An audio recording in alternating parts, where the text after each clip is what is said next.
Direction l'Algérie maintenant, une quarantaine de manifestants devaient comparaître aujourd'hui devant un tribunal d'Alger. On les accusait, je cite, d'atteinte à l'intégrité du territoire national pour avoir arboré un drapeau amazigh dans la rue. On est avec Khaled Drareni, notre correspondant à Alger. Khaled, comment s'est déroulée cette journée au tribunal ?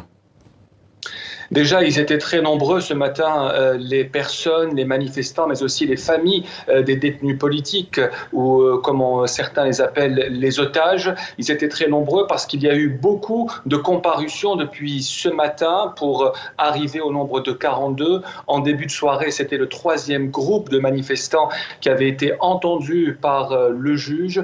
Le procureur a requis entre 2 et 3 ans de prison, ça dépend des accusés. Pour l'instant, il n'y a toujours pas de verdict. On s'attend à un verdict ce soir, mais il y a une forte possibilité qu'il y ait un ajournement à demain. Ce qui est sûr, c'est que c'est une journée décisive pour savoir à un mois de la présidentielle quelle sera l'orientation judiciaire du pouvoir algérien. Ce sera à suivre, effectivement, Khaled. Khaled, il y a aussi cet appel à soutenir les journalistes soumis, je cite, à la censure, une initiative pour la liberté de la presse sur Facebook. De quoi s'agit-il précisément ?